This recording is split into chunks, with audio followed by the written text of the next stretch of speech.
Hello and welcome to this video tutorial in Pro Tools. In this video I'm just going to go over the main features in the edit and mix window very quickly. In the next videos that we look at we'll go into more detail of each of these. Okay, so in Pro Tools the two main windows that you see are the edit window, that's what we're in at the moment, we'll say at the top edit, and then if you press Command and equals it will take you over to the mix window. These can also be found in the Windows menu as well, so just up at the top here. But you'll find that using the shortcut is very quick.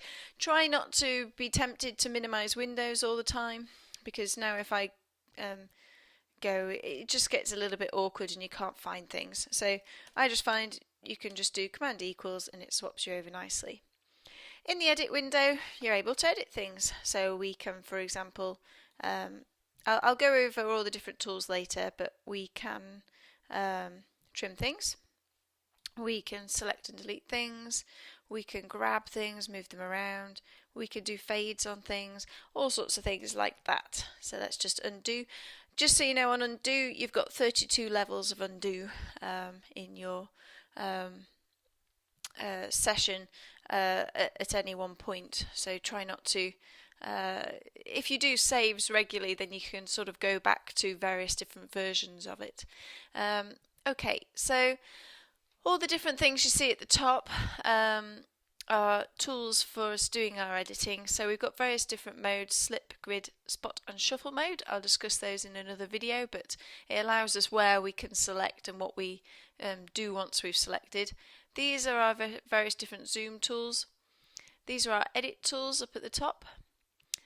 These ones along the bottom do various different functions, but the important one to leave on is this one. Just leave it blue. You're not going to need to have that switched off, and this one means that if we cut something and move it around, the automation follows it.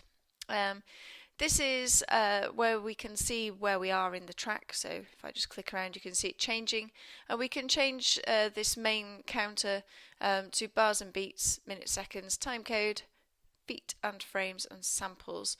And we can set start and end times, length, etc. This is where we can switch a grid on and off. It's sometimes quite nice not to have the grid on, but then obviously very useful sometimes. You can set what you want that grid to be. And you've got a transport. Now you do have another transport bar. If you have a numeric keypad on the computer, then it's Command 1. So if you ever see a number that's in a square bracket, it's from the numeric keypad.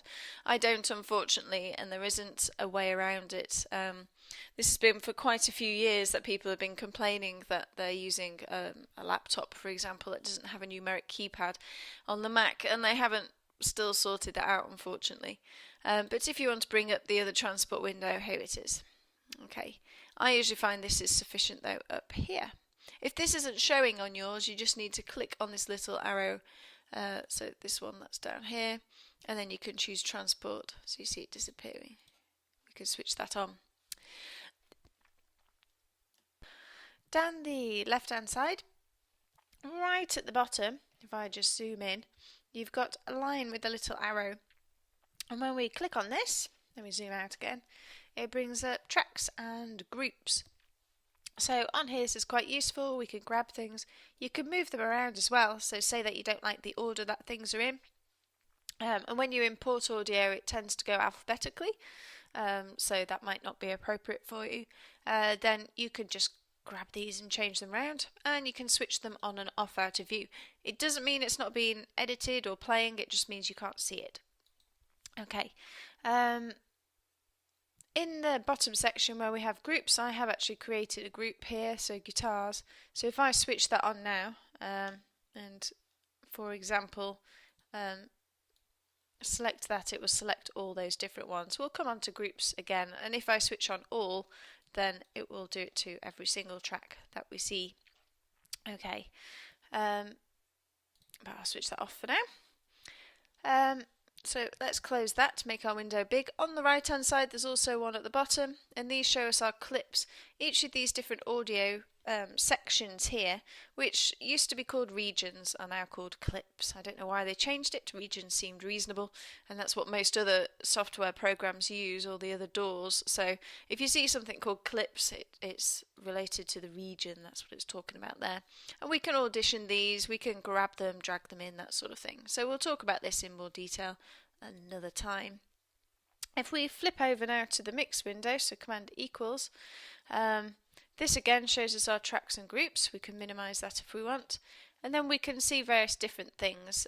Sort of the default is 5 inserts, 5 sends, input output, automation, groups, pan, record, solo, mute, fader, and at the bottom we can type in notes, so you could say D112 for example if that's what you've used.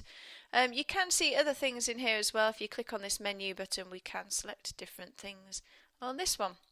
Okay, so that will do for this video. I know it was quite short, but I'm trying to keep these videos nice and short, so when you want to go to a specific thing you can just click on that video rather than having to sort of try and rewind and fast forward through the video.